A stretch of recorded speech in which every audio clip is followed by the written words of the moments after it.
Hello, guys, and welcome to Tycoon Online 3, episode 28 or 29. You guys know me. I don't remember. But, anyways, in the ATEC Online 3 department, life is not looking so great because we are really, really struggling in terms of profit. Like, really, really badly. Now, before you guys judge me too hard, alright, my negative 736k is not actually as bad as it looks. Um, Most of this is due to my almost 1.1 billion in service investments, but even without that, my company still wouldn't be making a lot of money. And the interesting thing about that is, like, looking at my routes, like every single day, the top lists, the top profit routes change and get worse. And the reason for this is because the vast majority of my routes are competition routes. And yeah, take a look at this, 720 competition routes. If you remember yesterday, this number was not sure, like 580 or something like that. Basically, with three people deliberately competing with me, um, these routes pick up competition so fast that basically I can't possibly deal with it.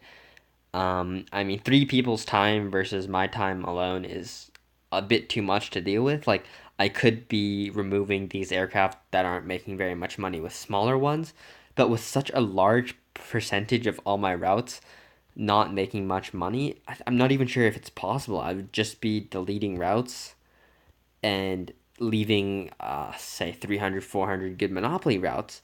And my company would make a decent profit with those 300 or 400 monopoly routes, probably around, 600 to 800,000 per turn. But the thing is, those routes will just be overlapped. The next 100 of them will be gone the next turn. I'll need to make 100 new monopoly routes. And at some point, it's just not possible to keep up with anymore. Like, whoa, Chicago to Baghdad is available. Pretty interesting. Maybe somebody left. Did somebody leave this world? Um, what you can do is you can go down the list and see if everyone had a. Whoops, that's not what I want to do. Because I feel like somebody may have left this world. Hold up. I keep clicking the wrong button. My bad, guys. I'm trying to click the position history button. I don't know where that is.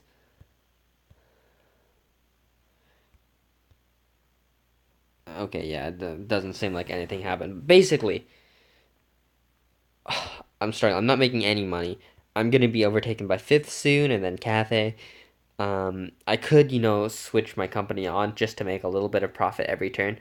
400 to 800k, maybe like 200 to 800k even now with the newfound competition, but I'm not going to because as long as my service levels are so much lower than the other people, I'm not gonna ever be able to compete with them. As long as my name value is poor and my as long as my name value is poor and my service level is poor, basically those guys will be able to fuck with me however they like, um, and I won't be able to do anything about it. But if I can catch up to them and even be better or even with them on service level, then my routes will start to make as much as theirs. All I will need to do is get a cabin renovation for most of my aircraft, and then I'll basically be, improved on my own, like, money basically, and my own profit. And that would be basically a solution, is I just have to find a way to somehow, uh, like, equilibrium myself with these other players. And for example, this player, I think, I cannot tell for sure, he's actually just a very good player who uses credits strategically in the correct ways to, help his company. And to do that, I'm going to show you guys his financial reports and his routes and stuff because I was very intrigued by his company. So his company, um, as you can see, makes an okay amount of money. Basically, what I found is his company makes um, about 1.2 billion on upturns and about 500,000 on downturns. And I just extrapolated that from these two numbers. With fuel tanks and with fuel tanks, which he seems to have in his important cities, he makes, almost 300,000 more. So as you guys can see, just this turn, last turn he had much less profit, but that's because he had um, no fuel tanks going on basically. So anyways, what I want to look at is his routes. Now he has a bunch of competition routes, but unlike mine, they're all making money. And a lot of these, the vast majority of which are actually overlap with me. If we look at them, these are routes that you might remember me make: London to Riyadh, London to Norfolk. Um, a lot of these London routes, they're all overlap with me. Same with Tokyo. A lot of the Tokyo routes are overlap with me, and most of the Los Angeles routes are overlapped with me. And as you can see, even on downticks, like point three is, most of his competition routes are still making good money. Like almost like a monopoly route. Like as you can see, some of his competition routes are actually his best routes. Um, Los Angeles to London, like Shanghai to Sydney, all these routes, um, like they're good. They're good routes. They make good money, and his ability to basically make competition routes which still make money is a pretty good advantage. Now, given his company also like appears to be better than it is due to the fact that he does have a large amount of fuel tanks and he does have a large amount of maintenance, but that's all fair play in my eyes. Like it's very easy to have a couple hundred gems from either $5 or finishing top 10 in a world to spend on like fuel tanks and maintenance depots and stuff like that. And at the end of the day, you're still using um, airplanes to win. So it's like a very fair way uh, to win, in my opinion. I think like he's just doing a good job at his company, and it's eye opening because if you guys notice, um, in his investments, you'll see that, or in his profit report, he has very good like service and advertising levels. And if he's been doing this for the whole game, don't know what the service level would be, probably above 50. So like that's probably excellent for him. The other thing I want to point out is despite these high levels, he has a ridiculously high profit. I remember checking his company when he had a promotion in one of his main hubs. I can't remember which one. But I think it was London. He had a promotion in London, and this number was around 1.2 billion per turn. Um, like absolutely, just like interesting to see because that's like everything he has is completely within my reach too. So basically, I figured that what I've done is probably not the best start. Now, another thing I noticed is he was way behind me early on, and he's been catching back up since. And what that's made me notice is investments really are investments. You start off worse than the enemy or the other players because you're profiting less, and then you catch back up later because you've invested.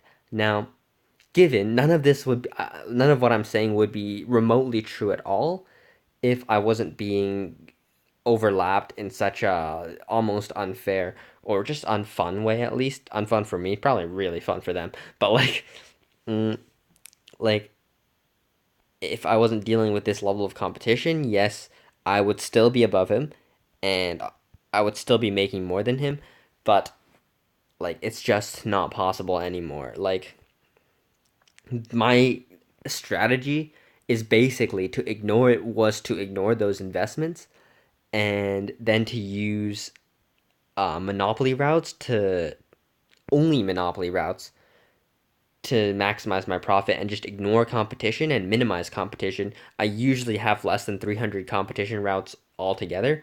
With more than 1,000 monopoly routes, I usually have like a 3-to-1 or higher ratio. But with a one monopoly route to two competition route ratio almost, um, it's impossible to play my way and make like good money. For example, if I reduced my investments and stuff back down, what would I be at? Like 200,000 a turn? That's still nothing.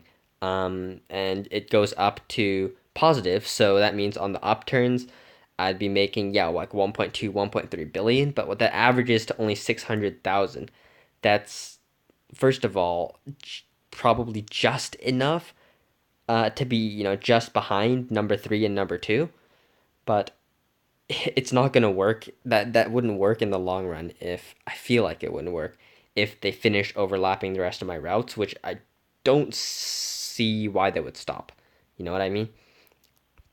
Like it right now in the Chinese time zone, it's like nighttime or whatever with the time I play most, and then when I log off and come back on, it's just 100 more of my routes have been overlapped. Um, like look at the kind of routes which are not being overlapped: Beijing to Izmir, London to Pocatello. Um, yeah, like routes I've like these are cities I've never heard of. Like this is actually one of the rare decent ones: Frankfurt to Akita and Fukuoka to Singapore. Those are good routes. But like it's so rare to see good routes in my routes list, and it's even more rare to see good routes which are making good money. Um, yeah, for some reason my DC 1030s aren't even making that much on average. Um, I guess that's because my prices are probably a bit lower than they need to be for some of these monopolies, but yeah, unfortunate indeed. And why are my DC 1030s making so little? Like, it's misleading because I don't not seeing the other side of the stopover route. So let's take a look. My average DC 1030s on monopoly routes aren't actually doing that well. See, like Nappy Dot of Frankfurt or whatever. But then again, the routes which I have on DC 1030s, which aren't overlapped, are on average terrible. So, yeah. I've basically moved almost all my DC8s off of good routes. Um, so most of these, almost all the Monopoly stopovers have been replaced, and a lot of these are like, if for example, if I pick a random plane, I'm gonna guess either both sides are competition or one of them are competition. So yeah, as you can see, for this DC8, both sides are competition. Not making much money, but not losing much either. Same kind of story with this. Oh, this is actually a purely Monopoly DC 862. Not very common anymore in my company. Most of them have at least, some competition. So yeah. But for example, like a plane like this is still managing to be full, which is not bad. Like I guess the route Chicago to Hamburg and Chicago to Rio just have a lot of demand. Um, but yeah, as you guys can see, not doing too hot. But hopefully, 10 or 15, 10, probably around 10 days of very low profit and stalling out to, sixth or seventh. I'll probably be able to slingshot myself back into top five and hopefully third, but probably fourth place to a fourth place finish in this world.